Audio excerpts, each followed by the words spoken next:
আবারও আক্রান্ত সংবাদ মাধ্যম। হ্যাঁ, একেবারে ডিজিটাল সংবাদ মাধ্যম আবারও আক্রান্ত। এবার কিন্তু পুলিশের হাতেই আক্রান্ত হতে হচ্ছে ডিজিটাল সংবাদ মাধ্যমের কর্মীদের। যে ঘটনা, প্রথমে সেই ঘটনা আপনাদেরকে জানিয়ে রাখি।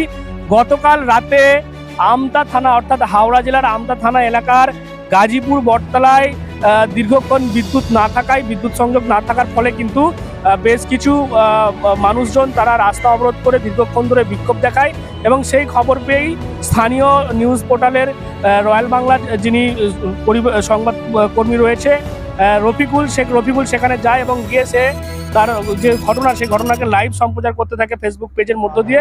ঠিক তখনই কিন্তু দেখা যায় যে আচমকা হাওড়ার আমতা থানার পুলিশ, যেমনটা রফিকুল জানিয়েছে, যে আমতা থানার মেজবাবু সুব্রত ধারা ঘটনাস্থলে আসে এবং এসে তারপর আচমকাই কিন্তু তার ওপর চড়াও হয়।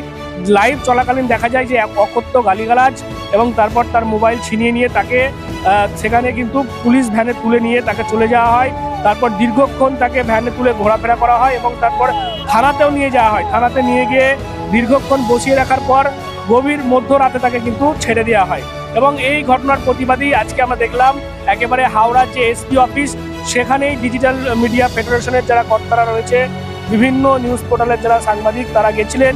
গিয়ে একেবারে হাওড়ার এসপি অফিসের পুলিশ কর্তাদের সঙ্গে তারা কথা বললেন।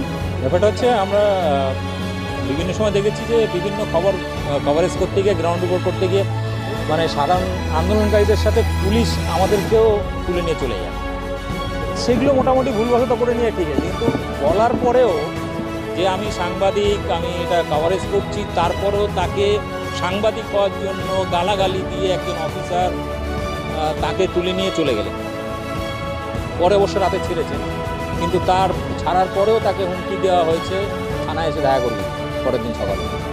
আমরা বিষয়টাকে খুব একটা ছোটোভাবে নিইনি এবং গুরুত্ব দিয়ে আমরা বিষয়টাকে নিয়ে সরাসরি আমরা এসপি অফিসে এসছি এবং এসপির সঙ্গে দেখা করে তাকে আমাদের অভিযোগপত্র, যার বিরুদ্ধে অভিযোগ, সেটা আমরা জমা দিয়েছি এবং তিনি বলেছেন উপযুক্ত ব্যবস্থা নেবেন। এবং আমাদের বিশ্বাস, কারণ তার সঙ্গে কথা বলে যা মনে হয়েছে তাতে তিনি ব্যবস্থা নেবেন বলে আমরা ধরে নিচ্ছি।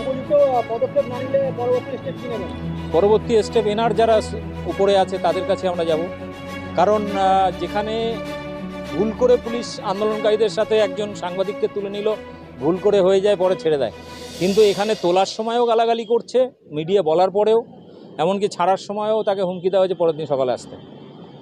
জানতে চাইব সেদিনের ঠিক কী ঘটনা ঘটেছিল? সেটা কি হবে, সেখানে রাত্রেবেলায় লোডশেডিং নিয়ে এলাকার মানুষ রাস্তা অবরোধ করেছিলেন, সেটাই লাইভ কভারেজ করেছিল। ঠিক তখনই পুলিশ গাড়ি আসে এবং রীতিমতো যাকে পারছে তাকে তুলে নিয়ে চলে যায়।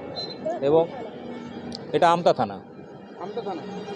পরবর্তী ক্ষেত্রে যদি এরকম ঘটনা পুনরাবৃত্তি হয়, দেখুন, আমরা পশ্চিমবাংলায় ডিজিটাল মিডিয়ায় যারা কাজ করেন প্রত্যেককে বলবো, আমরা এই প্রথম একটা শক্তিশালী সংগঠন গড়ে তুলেছি ডিজিটাল মিডিয়া ফেডারেশন, এবং ডিজিটাল মিডিয়াকে স্যাটেলাইট বা বড় যে চ্যানেলগুলো গদি মিডিয়া আছে যাদেরকে আমরা বলছি এখন, তাদের দাদাগিরি দিন শেষ। কারণ তারাও বুঝে গেছে, তারাও এই মুহূর্তে ডিজিটাল প্ল্যাটফর্মে চলে এসছে, কিন্তু তাদের থেকে অনেক বেশি ভিউজ বা মানুষের মধ্যে বিশ্বাসযোগ্যতা আমাদের প্রতি, গদি মিডিয়ার প্রতি নেই। এই জন্য নামটাই গদি মিডিয়া দেওয়া হয়েছে।